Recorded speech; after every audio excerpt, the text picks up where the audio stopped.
Rencontre avec Xavier, développeur chez iWillShare. Salut, moi c'est Xavier, développeur chez iWillShare depuis 1 an.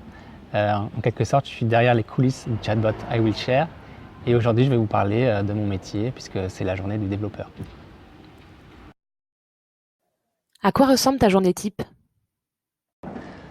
Alors ma journée type, déjà elle commence pas sans un bon petit déjeuner. Après ça, je peux commencer à travailler sur la recherche de données accessibles sur le territoire français. Il faut savoir que le chatbot a besoin de beaucoup d'informations pour pouvoir couvrir tout le réseau français et que chacun ait accès à ces informations depuis chez lui. Donc c'est pourquoi on travaille aussi beaucoup avec les collectivités territoriales auxquelles on apporte notre expertise sur l'accessibilité et en échange de quoi elles nous fournissent leurs informations sur leur territoire. Ce serait pas drôle aussi s'il n'y avait pas un petit peu de bug de temps en temps. Du coup, c'est aussi mon rôle de développeur de débugger le chatbot. Et à part ça, quand j'ai un petit peu de temps, il y a aussi Onyx, qui est la nouvelle recrue, qui est le futur chien guide d'aveugle et qui adore jouer à la baballe. Du coup, je suis là pour ça aussi. Qu'est-ce que tu préfères dans ton métier? Alors, ce qui me plaît le plus en tant que développeur, je dirais que c'est l'enjeu de l'accessibilité qui est primordial pour moi. Je me suis rendu compte qu'en tant que développeur, on se devait de faire nos programmes le plus parfaitement accessibles possible pour les personnes.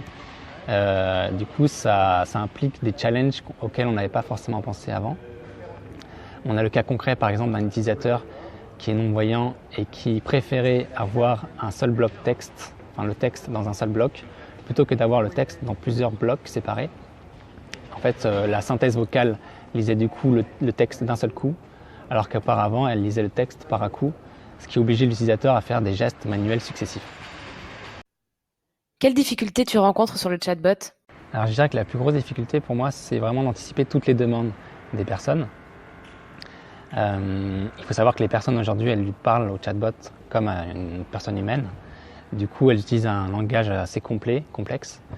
Et du coup, c'est à moi de rendre le chatbot plus intelligent et faire en sorte qu'il comprenne mieux les phrases des personnes. Par exemple, on a eu le cas d'une personne qui a demandé une crêperie à Marseille. Et du coup, le chatbot ne connaissait pas ce mot encore.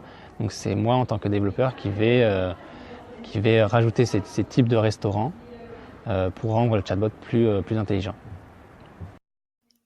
Est-ce que tout le monde peut devenir développeur?